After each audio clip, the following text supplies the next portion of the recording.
86гадовая жыхарка Рэчыцы Марыя Круглей жыве адна ў прыватным доме з печным ацяпленнем. Нягледзячы на сталы ўзрост, гаспаданя добра разумее, што толькі ад яе пільнасці залежыць уласная бяспека. Правда, без увагі сацыяльных службаў, родных і блізкіх пенсіянерка не застаецца, а на зіму пераязджае да дзяцей. Перед отопительным сезоном убираем на чердаке, все как положено. Где-то побелить, где-то то. Ну, видите, что чистота, все убрано, как положено, жестянки там. Асаблівая ўвага гэтай катэгорыі насельніцтва надаецца перад пачаткам ацяпляльнага сезона. Спецыяльная камісія абыходзіць дамы, дзе правяраюць стан печаў, электраправодкі, наяўнасці пажарных апавяшчальнікаў. На прафілактыку няшчасных выпадкаў накіравана і рэспубліканская акцыя «За бяспеку разам».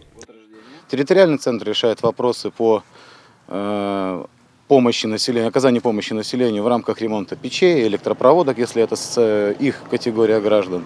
Вот. В случае, если выявляются семьи, где есть близкие родственники, вот, нашим районным отделом информируются дети, вот, и в рамках 100-й статьи мы рекомендуем им оказать помощь престарелым родителям. Са слоў спецыялістаў, у такіх населеных пунктах, як Рэчыца, на сёння палова ад усіх жыхароў пенсіянеры, адзінокія і састарэлыя людзі, якія патрабуюць асаблівай увагі. Каждый год я выбираю, вычищаю дымовые ходы, всегда вычищаются. Тут вот они, сколько их есть, все вычищаю, выбираю. Ну, топлю так, покуда не вытопится. Поздно вечером не затапливаю, чтобы уже ложиться, убедиться, что все прогорело, все тогда только закрываю печь. Толькі з пачатку года в обласці на пажарах ужо загінулі 47 чалавек, сярод іх 26 пенсіянераў. Асноўная прычына – неасцярожнае абыходжанне з агнём. Главная ее задача – это еще раз напомнить населению об основных правилах пожарной безопасности, об теме общественной безопасности в этот период, чтобы благополучно пережить сезон холодов.